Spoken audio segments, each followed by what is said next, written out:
Hello everyone. Welcome to this B1 English listening practice video.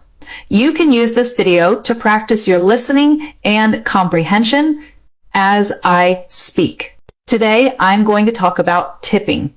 This is a great topic to discuss with people from different countries because each country has its own attitudes and customs when it comes to this subject. So first of all, what is tipping? Tipping is when you give a little bit of extra money to a person who does some service for you.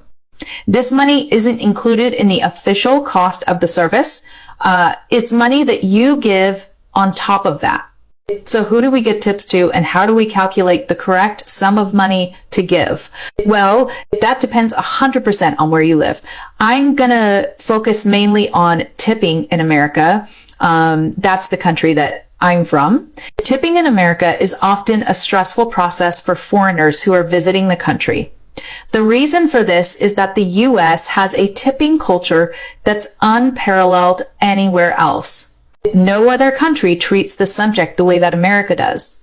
Let's talk about restaurants in the US, which is the primary place where people tip. So in the past, like when I was a kid, it was standard practice to leave a 15% gratuity. Gratuity, by the way, is a fancy word for tip. So most people left a 15% gratuity when they ate at a normal restaurant. If the service was exceptional, and then maybe you'd give a little more. But if the service was normal, and then 15% was the standard, now fast forward to dinner and 15% is barely even acceptable at many places. Sometimes when you pay by card in certain establishments, you'll have to use a touch screen to choose the amount that you want to tip and then sign it.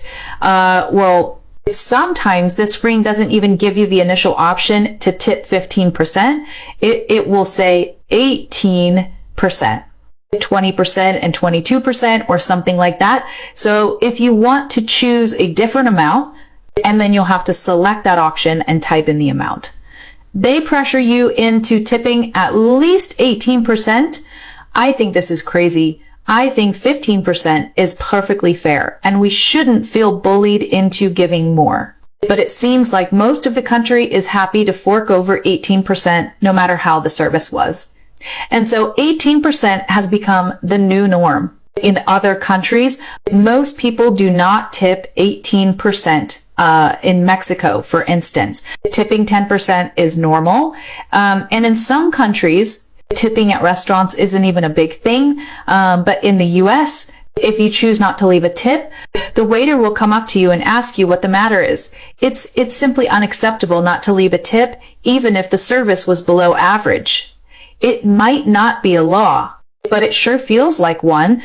Aside from restaurants, it's also common for Americans to leave tips for other services. So if you get your haircut, you better leave a tip for the barber. When I get my haircut in Mexico, I always leave a tip, and the barber looks really grateful because that's not customary for most Mexicans. So how about you? Do you tip your barber? Another person you need to tip is the bellhop or the hotel porter. This is the guy that helps you with your luggage when you're checking in and out of a hotel. And one other hotel worker that Americans tip is the maid. Some non-Americans might be surprised to hear this, but it's true.